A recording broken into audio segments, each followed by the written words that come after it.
오늘 함께 보실 말씀은 요한복음 7장 6절에서 24절, 37절에서 44절 말씀이 되겠습니다. 우리 요한복음 7장 37절, 38절만 먼저 함께 읽어보겠습니다. 시작! 누구든지 목마르거든 내게로 와서 마시라. 나를 믿는 자는 성경의 이름과 같이 그 배에서 생수의 강이 흘러나오리라. 아멘. 할렐루야.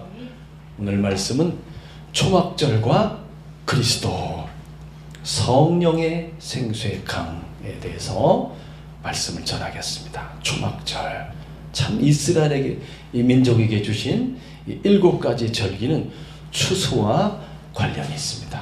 특별히 초막절은 7가지 절기 중에 마지막 절기가 되겠습니다. 마지막 절기.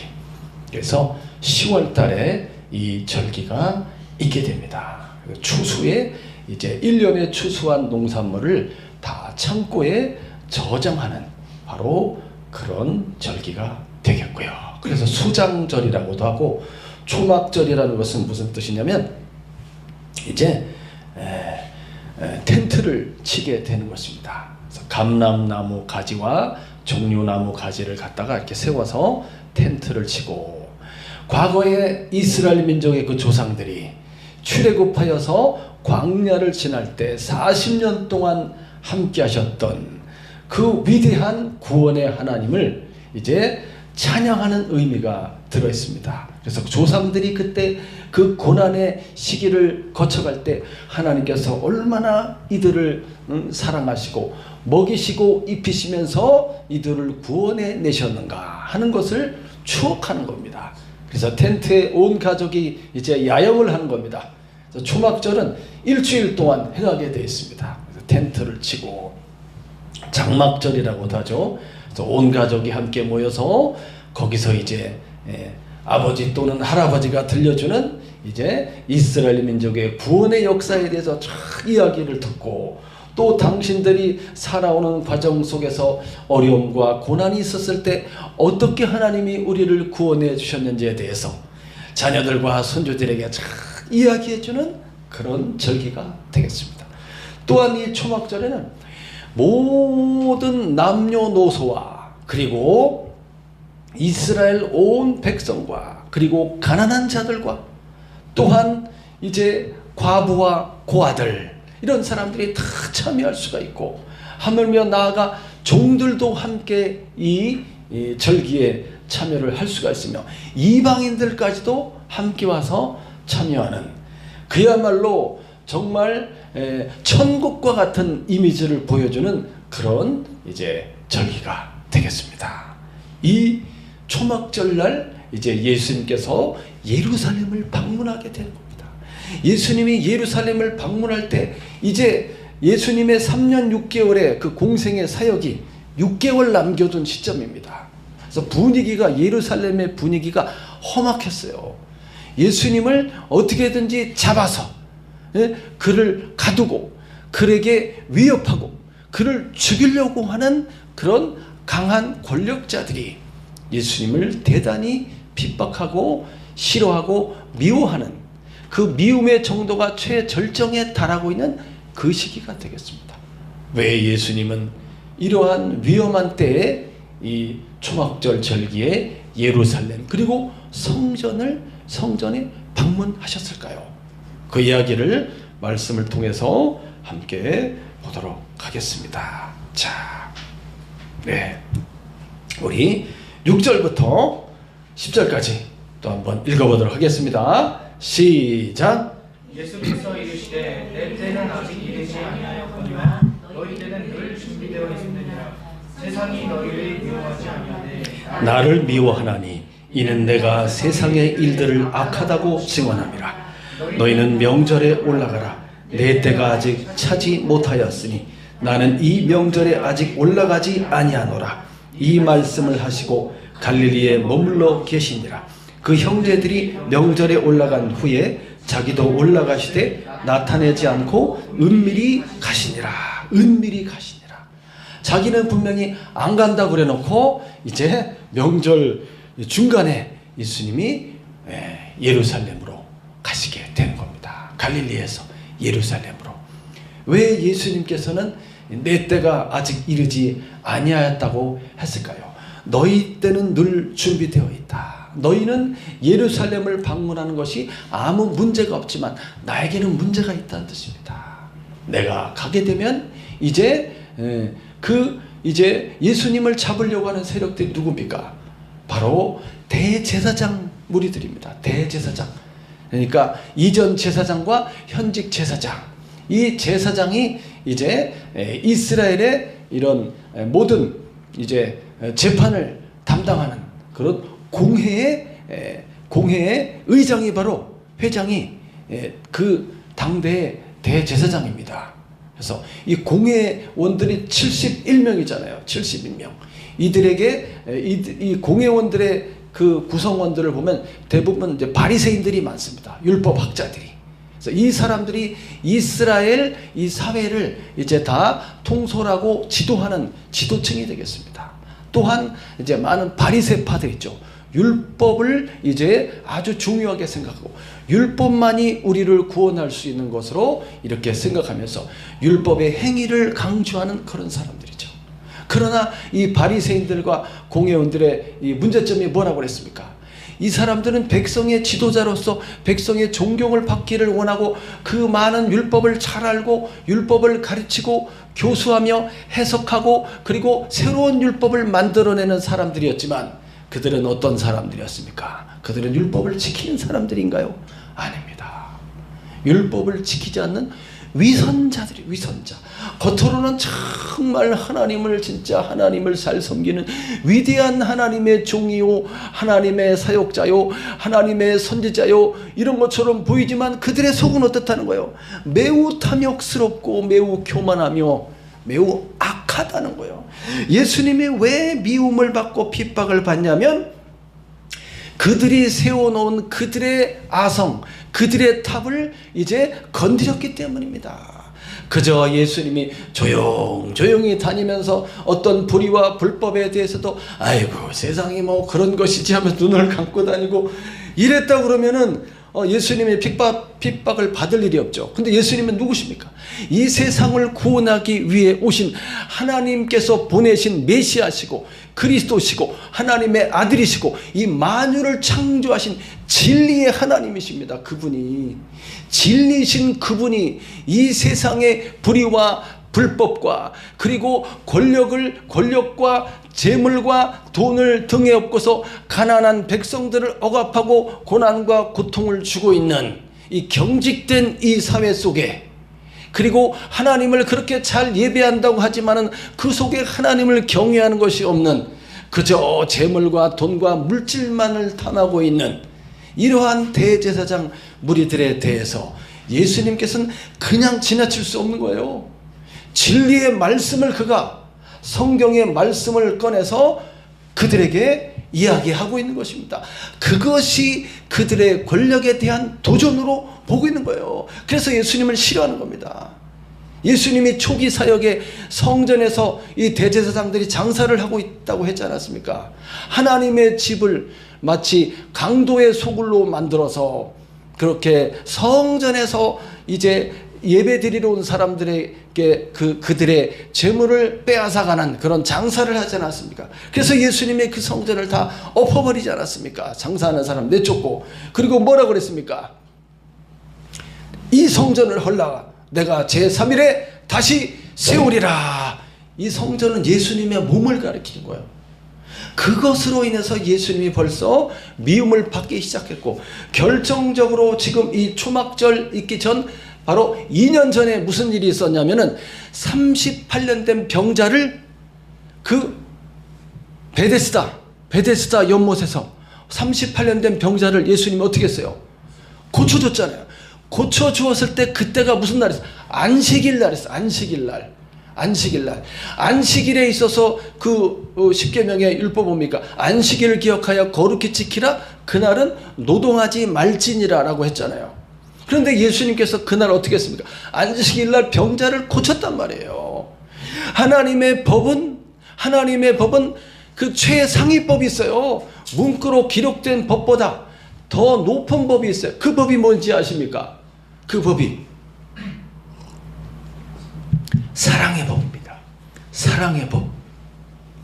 오늘 고난받고 있고 고통받고 있는 내 형제와 이 하나님의 이 자녀들이 고통을 받고 있는데 그것을 그냥 지나칠 수 없다는 거예요. 38년 동안이나 이제 일어나지 못하고 누워있는 그 사람은 얼마나 그 병이 심하고 얼마나 낫고 싶어 할까. 그렇죠. 아무도 그 사람에게 관심이 없지만 예수님께서 그 사람을 찾아가서 이제 일어나 내 자리를 들고 걸어가라 라고 명령하셨을 때 그 사람이 병이 완전하게 낫잖아요.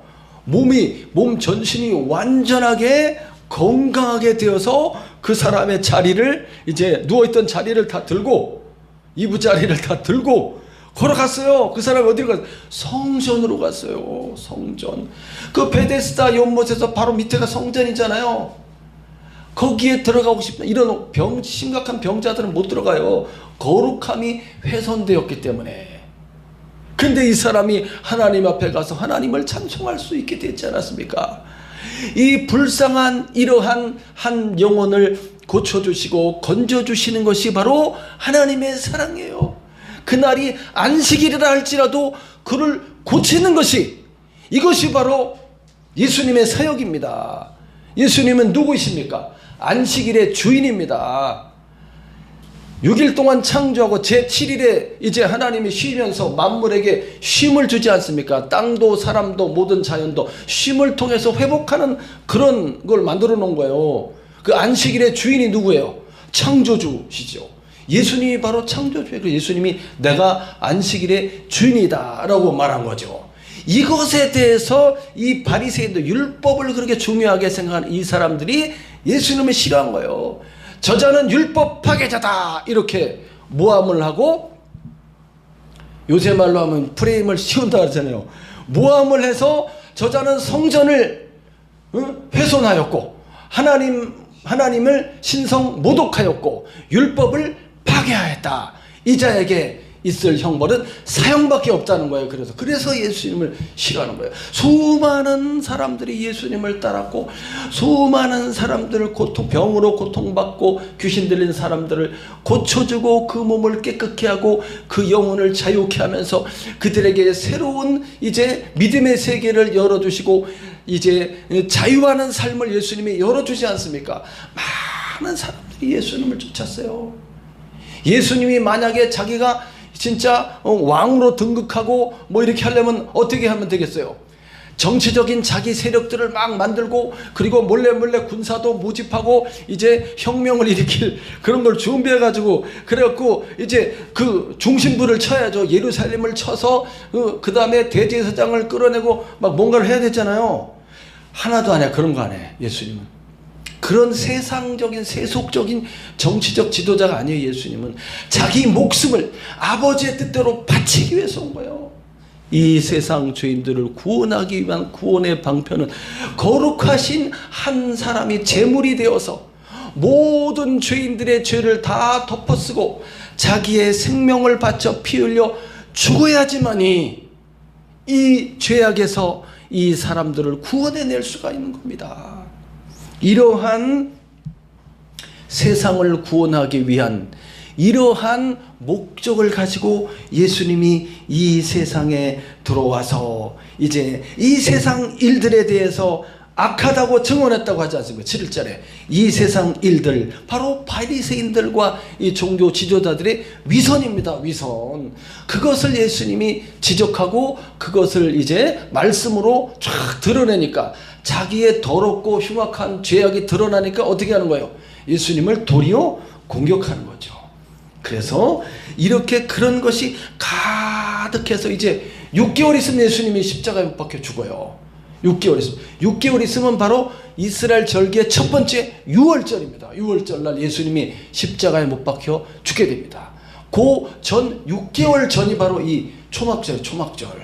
그 절기에 위험을 무릅쓰고 예수님이 안 간다고 그래놓고 다시 은밀히 조용히 싹 가신 겁니다. 자, 그 다음 또 읽어보겠습니다. 14절부터 24절까지 함께 읽어보겠습니다. 시작. 이미 명절의 중간이 되어 예수께서 성전에 올라가사 가르치시니 유대인들이 놀랍게 여겨 이르되 이 사람은 배우지 아니하였거늘 어떻게 그를 아느냐 하니 예수께서 대답하여 이르시되 내가 한 가지 일을 행하매 너희가 다 이로 말미암아 이상히 여기는도다. 모세가 너희에게 할례를 행하였으니 그러나 할례는 모세에게서 난 것이 아니요 조상들에게서 난 것이라. 그러므로 너희가 안식일에도 사람에게 할례를 행하느니라.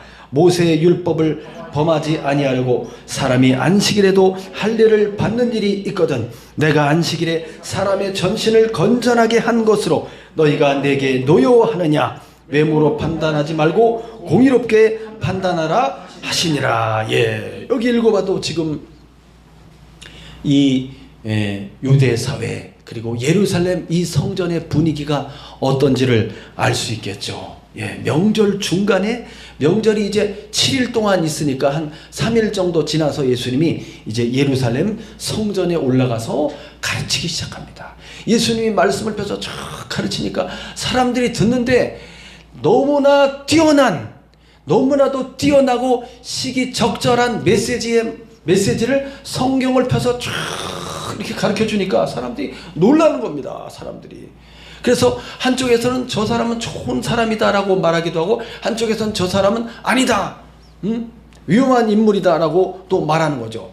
저자가 글을 배우지 않았는데 어떻게 저렇게 글을 잘하느냐 이렇게 말하는 거죠. 글이라는 것은 뭐냐면 성경을 가리키고 성경을 해석하는 그런 어떤 바리새인 학교도 나오지 않았는데 학벌과 그의 가문과 그의 출신과 그의 직업과 이런 것을 따지는 거예요. 사람을 외모로 판단하는 거예요.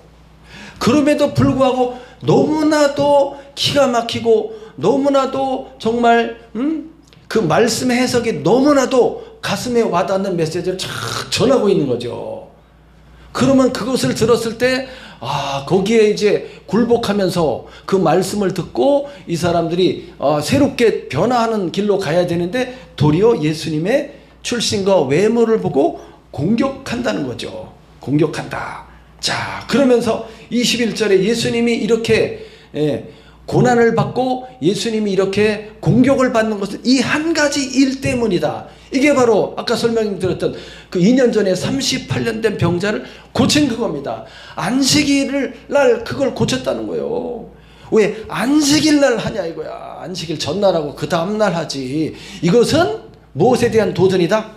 바로 우리 바리새파에 대한 도전이다. 그들이 이제 백성의 지도자로서 랍비로서 탁 앉아있기 때문에 바리새파에 대한 도전, 이것은 바로 우리 이 공회에 대한 이스라엘 지도층에 대한 도전이다. 이렇게 생각하는 겁니다. 그래서 이 자가 우리들을 몰아내고 자기가 그 자리를 차지하려고 한다. 이렇게 생각하는 거죠.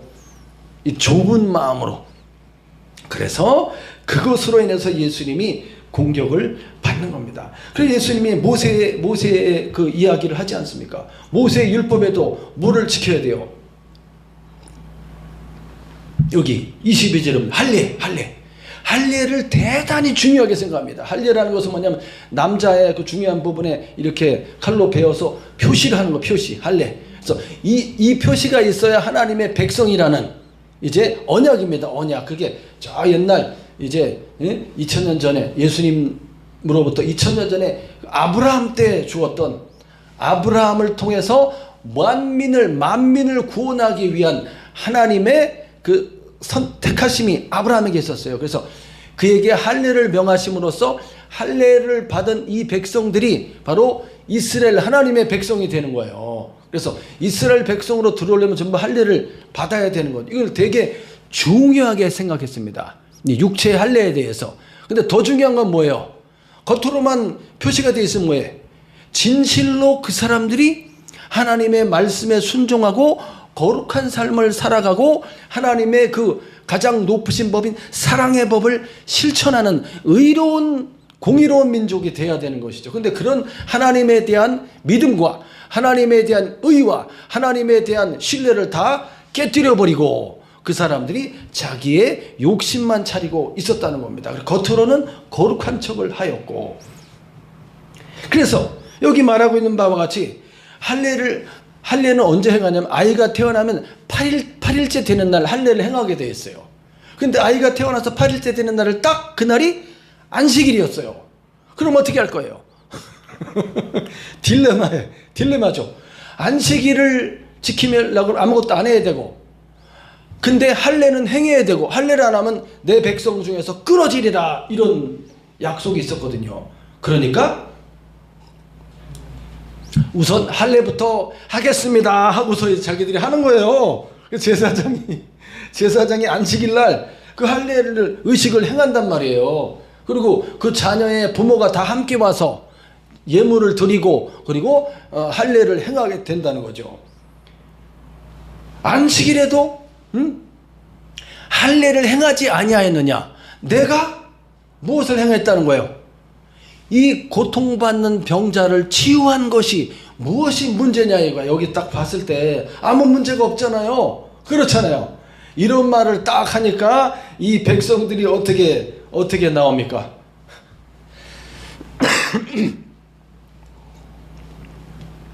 이 백성들이 어떻게 나와? 이 말을 딱 그러니까 바리새인들이 들을 때 뭐라고 반박할 수는 없고, 그게 아닌데 하는 거죠. 이제 죽여라 이렇게 되는 거예요. 그냥 죽이자. 이렇게 분노가 그들에게서부터 치밀어 나오고 있는 것입니다. 이러한 상황 속에서 아까 예수님이 내 때가 아직 되지 않았다고 말하지 않았습니까? 그 예수님 말하는 그 때는 십자가에 못 박혀 죽으시는 때를 가리킵니다. 그때는 이제 6개월 후에 6월절 날 예수님이 죽게 되는 거예요. 그것이 하나님이 정하신 때입니다. 그 때가 되지 않았지만 지금 벌써 어때요? 이 분위기는 당장이라도 잡아서 예수님을 죽이려고 하는 그런 아주 위험한 그런 상황이 되겠습니다. 자, 그러함에도 불구하고 예수님은 이제 명절 끝날 또 예루살렘 성전에 서서 예수님이 또 외쳐서 말씀하는 겁니다. 이 초막절날 왜 예수님이 이곳에 와서 무엇을 선포하고 선언하기 위해서 오셨는가? 이제 37절부터 말씀이 바로 그 내용이 되겠습니다. 37절부터 우리 39절까지 읽어보겠습니다. 시작. 명절 끝날 곧 큰 날에 예수께서 서서 외쳐 이르시되 누구든지 목마르거든 내게로 와서 마시라. 나를 믿는 자는 성경의 이름과 같이 그 배에서 생수의 강이 흘러나오리라 하시니 이는 그를 믿는 자들이 받을 성령을 가리켜 말씀하신 것이라. 예수께서 아직 영광을 받지 아니하셨으므로 성령이 아직 그들에게 계시지 아니하시더라. 아멘. 예수님이 이런 위험한 가운데 이 초막절을 이제 이 절기 중간에 예루살렘 그리고 성전에 와서 예수님이 위험을 무릅쓰고 지금 오신 목적은 바로 무엇이냐? 앞으로 6개월, 그 다음에 6개월 있으면 십자가에 죽으실 것이고, 죽으신 지 제3일에 부활할 것이고, 그리고 40일 동안 세상에 함께 계시다가 승천하실 것이고, 승천하시고 난 이후 열흘 후에 이제 성령을 예수님이 부어주시겠다는 바로 그겁니다. 이제 예수님의 이 모든 구원 사역이 맞춰지게 되고, 이제 무슨 시대가 열리게 될 것이다? 성령의 시대가 열리게 될 것이다. 이거를 선언하는 거예요. 앞으로의 이제 이 시대는 성령의 시대고, 성령을 통하여 이제 교회가 온 세상 천하 만민에게 확장되는 구원의 확장 시대가 되고, 그리고 하나님의 나라가 건설되는 그 시대가 된다는 것을 선언하는 거예요. 선언. 할렐루야. 그래서 누구든지 목마르거든 내게로 와서 마셔라. 왜 물과 생수의 강에 대한 이야기를 지금 하고 있을까요? 이 이야기를 조금 이해하려면 초막절 절기에 하나의 퍼포먼스가 하나 있어요. 행사가 뭐냐면, 이제 아까 제가 그림을 보지 않았는데 그 다음 페이지에 보시면 이렇게 이스라엘 성전 아래쪽으로 쭉 내려가면 실로암이라는 큰 못이 있습니다. 실로암 못, 풀장이 있습니다. 풀장, 실로암 못이.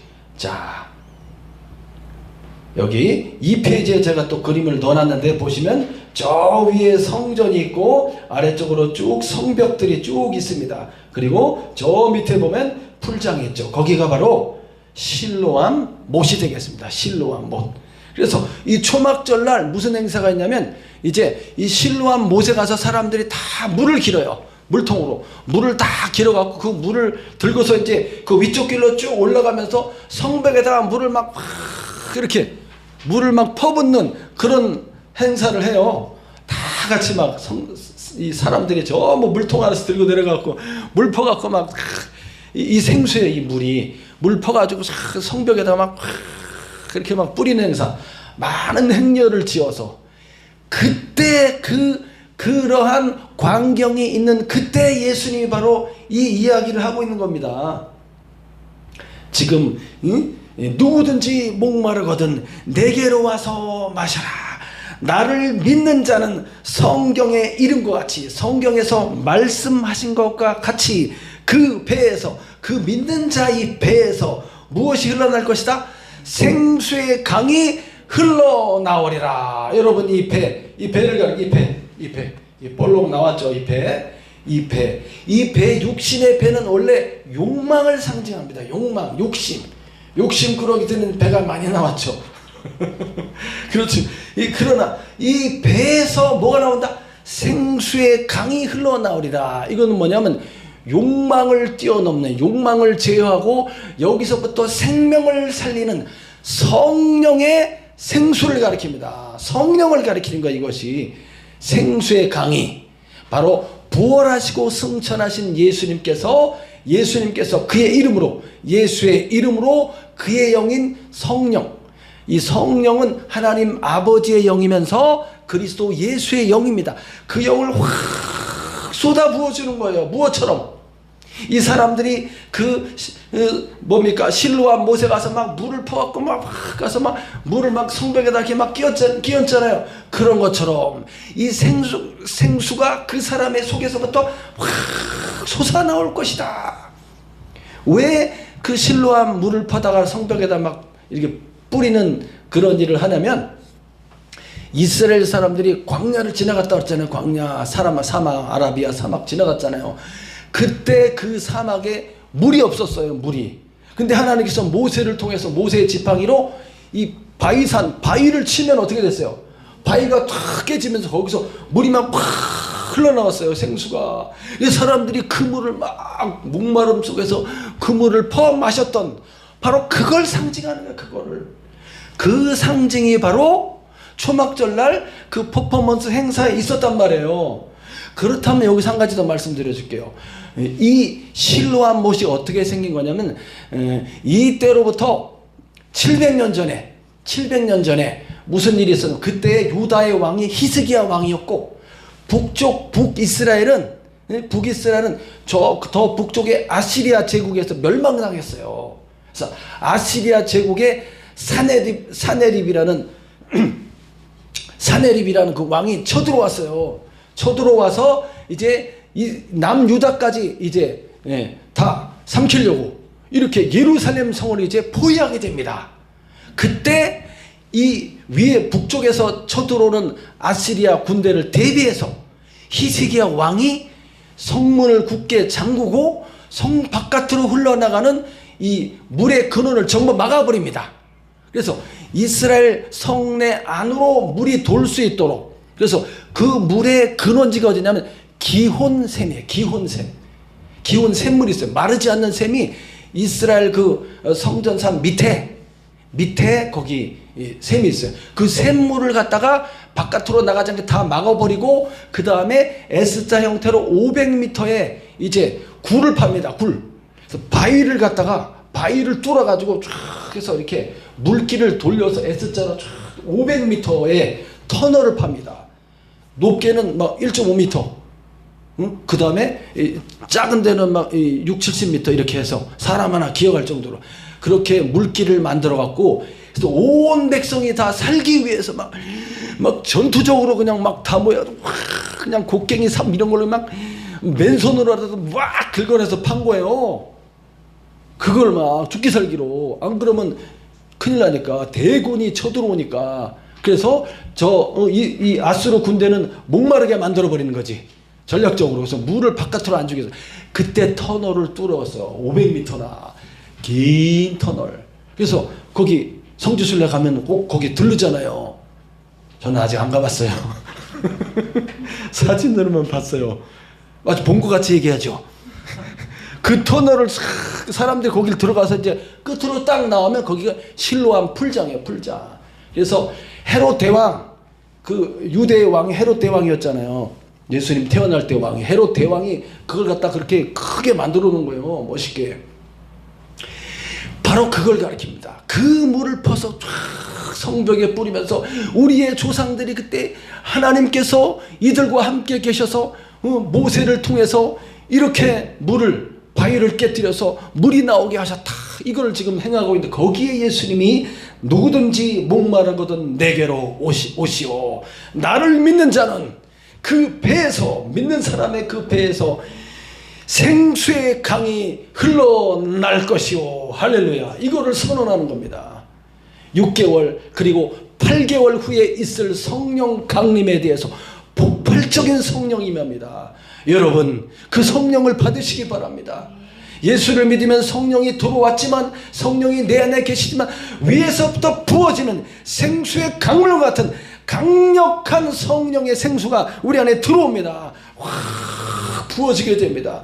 그래서 어떤 사람은 예언을 하기도 하고 어떤 사람은 방언을 말하기도 하고 어떤 사람은 놀라운 하나님의 능력을 받기도 하고 어떤 사람은 다양한 믿음의 은사를 받기도 하고 어떤 사람은 치유하는 병 고치는 능력을 받기도 하고 성령의 역사를 통해서 무엇을 일으키는 겁니까?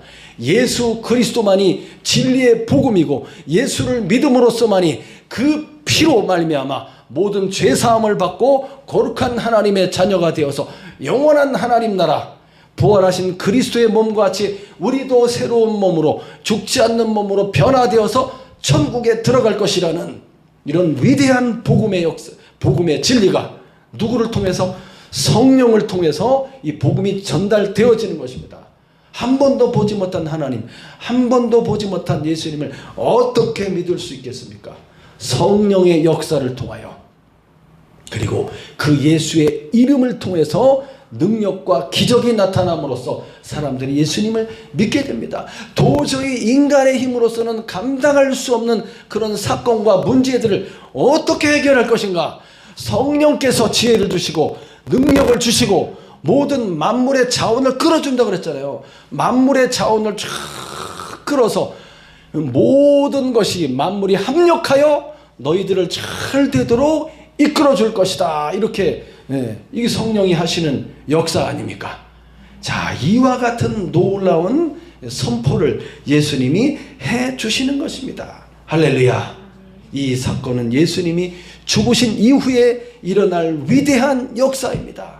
여러분 꼭 성령의 충만을 받으시기를 바랍니다. 아직 예수께서 영광을 받지 않으셨기 때문에 이 영광은 십자가에 죽으시고 부활 승천을 가리킵니다. 그 후에 성령을 부어주시게 되는 거죠. 자, 마지막 40절부터 또 읽어보겠습니다. 44절까지 시작. 이 말씀을 듣는 우리 중에서 어떤 사람은 이 사람이 참으로 그 선지자라 하며 어떤 사람은 그리스도라 하며 어떤 이들은 그리스도가 어찌 갈릴리에서 나오겠느냐? 성경에 이르기를 그리스도는 다윗의 씨로 또 다윗이 살던 말 베들레헴에서 나오리라 하지 아니하였느냐 하며 예수로 말미암아 무리 중에서 쟁론이 되니 그 중에는 그를 잡고자 하는 자들도 있으나 손을 대는 자가 없었더라. 이미 대제사장 공회에서 바리새인들이 벌써 이제 예수님을 잡아오라고 아랫사람들 보낸 상황입니다. 예수님 잡아오라고. 그렇지만 예수님을 잡아가지 못했어요. 왜 그랬을까요? 왜 손을 대는 자가 없었을까요? 명령을 받고 왔는데도 예수님을 잡아가지 못했어요. 예수님의 때가 되지 않았기 때문입니다. 하나님의 때가 돼야 예수님이 힘이 없어서 잡혀가는 게 아니에요.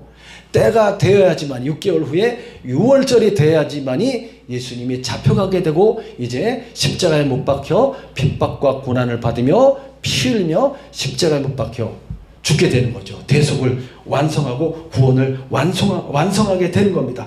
그때가 되지 않았기 때문에 주님을 잡아갈 수가 없는 것입니다.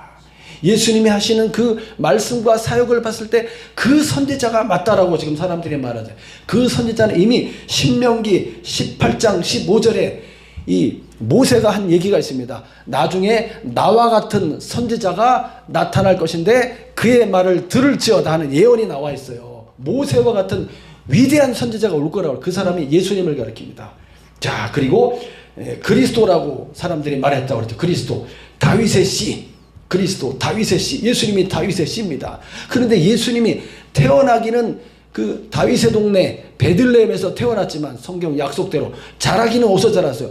갈릴리의 나사렛이라는 곳에서 자랐기 때문에 나사렛 출신으로 사람들이 알고 있는 것입니다. 그렇기 때문에 갈릴리에서는 절대 위대한 선지자가 나올 수 없다라고 이 사람들은 단정하고 있는 거죠. 유대인들, 특히 바리새인들은. 그래서 예수님을 이제 싫어하고 미워해서 결국은 어떻게 합니까? 예수님을 잡아서 십자가에 못 박아 죽임으로써 아버지 하나님의 뜻이 실현되게 만드시고 만민을 구원하는 대속 제물로서 예수님이 바쳐지게 되는 것입니다. 그리고 죽으시고 부활하셨잖아요. 제3일에. 부활한 날로부터 50번째 되는 날이 오순절이라고 하는데 그날 예수님께서 성령을 부어주십니다. 성령. 그래서 믿는 자들이 그 성령을 받음으로써 능력을 힘입게 되고 그때부터 교회가 생겨나게 되는 거예요. 그러면서 이 예수의 복음이 이제 만민에게, 모든 이방인들에게 전파가 되게 되고 온 세계에 하나님께서 택하시고 예정하신 하나님의 사람들이 다 예수님 믿고 돌아오게 되게 되는 것입니다. 할렐루야. 오늘 말씀을 맺도록 하겠습니다. 예수님이 이러한 위험한 상황 속에서 이렇게 초막절날 이제 예수님이 예루살렘을 방문하신 목적은 이제 새로운 시대가 열린다는 것입니다. 그 시대는 무슨 시대입니까? 성령의 시대입니다. 예수님이 모든 구원 사역을 이제 완성하시고 성령을 부어주심으로써 만민에게 생수의 강물을 확 부어주시는 거예요. 누구든지, 믿는 자는 누구든지 그 초막절 행사에 어린아이도 그리고 어른도 그리고 남자도 여자도 그 다음에 종들도 그 다음에 이방인들도 가난한 자도 과부도 고아도 다 참석할 수 있었다고 그랬잖아요. 이것이 바로 천국의 모습입니다. 이것처럼 성령의 생수가 폭발적으로 임함으로써 세계 모든 만민에게 구원과 그리고 진리와 그리고 자유와 그리고 부활과 그리고 천국이 하나님의 나라가 그들에게 열리는 것입니다. 아무런 방해도 받지 아니하고 오직 믿는 자에게 이러한 구원의 역사를 일으켜 주신다고 이렇게 그거를 선언하기 위해서 이 초막절날 간 겁니다. 마지막 절기를 이제 완성하시고 예수님은 위대한 구원 사역을 이제 6월절날 십자가에 죽으시고 부활하심으로써 다 완성해 낸 것입니다.